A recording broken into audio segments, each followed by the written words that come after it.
Hello everyone, it's Exo Man, and I have some really sad news to share. We share our joys and our triumphs, and so also I guess it's right that we share some of our despair, some of our trials and tribulations. My wife and I were out here doing one of our discussions, a walk and talk, and our cat Bob was sitting right there, in fact, and it was the same time of day as it is right now. And we walked around, and I don't know, for 20 minutes or so, and our cat was frolicking out here in his paradise. In fact, he was born right there in the woods.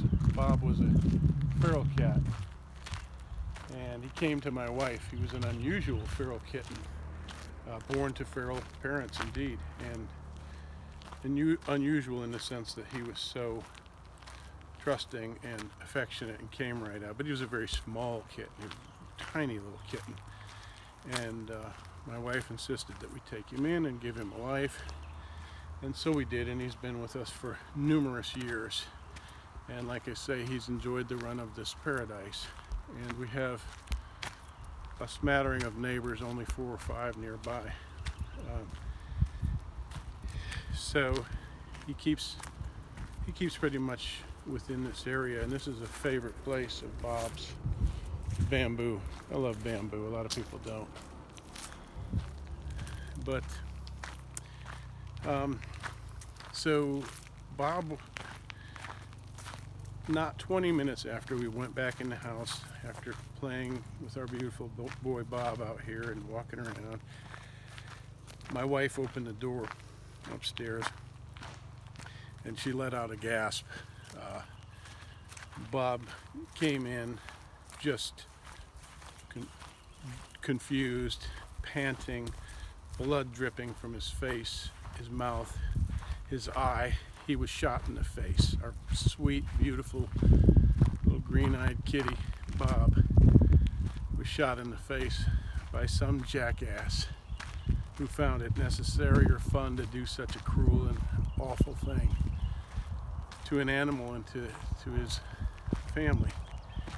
So we rushed Bob to the emergency clinic 20 miles away. Our vet said, best take him there, you know. And so the trauma ensued, and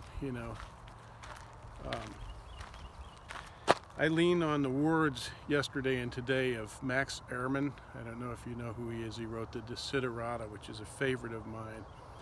It's a short, a very concise piece about how we should live our lives and the things how we should prioritize. And he said, nurture strength of spirit to shield yourself in sudden misfortune, but don't stress yourself with dark imaginings, for many fears are born of fatigue and loneliness, etc. But what Max Ehrmann was saying there, and I've thought of it many times, and it's classic wisdom. You know, you have to expect the best in life, but you also have to be prepared for the worst. Many of you know exactly what I'm talking about. Like I said, we're moving along, we're sailing, coasting, and then there's a gut punch, and it just takes the wind out of you. And that's the kind of thing I'm talking about. And you have to have the mental and emotional fortitude to deal with that kind of thing. Don't expect it, but so here we are, $1,000 later, and we racked up that right away at the vet. We have more questions than answers, and our cat is resting easy. We've had them sedate him, and they're going to put him in a state where they can better examine his wounds and see what needs to be done.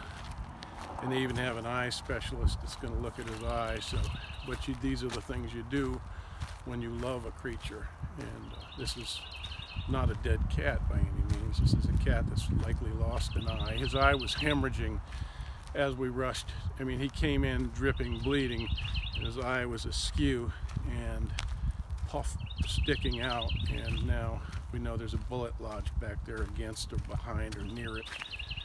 A pellet likely in my estimation, because a 22 entering through the center face would have killed him.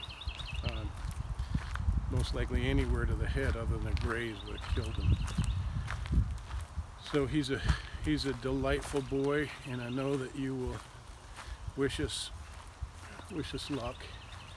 And I just, you know, like I said, I share things, and I think this may be a cautionary tale for some of you.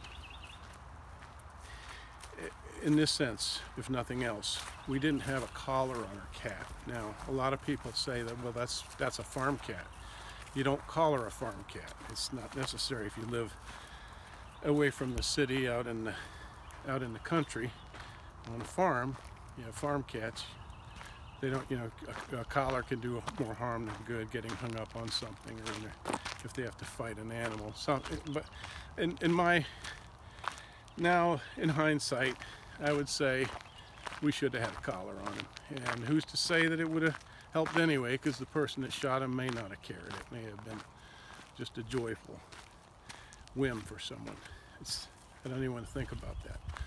But anyway, yeah, when he comes, now we have to deal with the agony of what to do next. I can't keep him indoors. That's kind of a fate worse than death for a cat, for an animal like this that's been an outdoor animal all his life in the place of his birth. He has to have free range of his farm. And so now we will collar him, and just, what can I say? It sucks. I know that a lot of you are going to offer a lot of advice, but you know, it's a very specific situation. And it's just like you or I getting shot and never going out again. You can't do that. You have to live your life. So there's much to be learned from this, and that's why it's worth sharing. And that's really about it. That's about all I have to say. But thanks for watching, and wish us the best.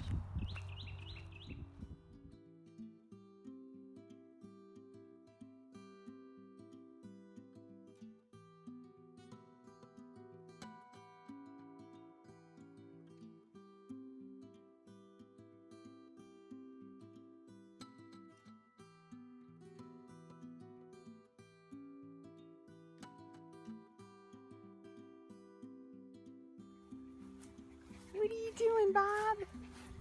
What are you doing? You kitty? Oh, he's so cute. He's so He's so sweet. good boy.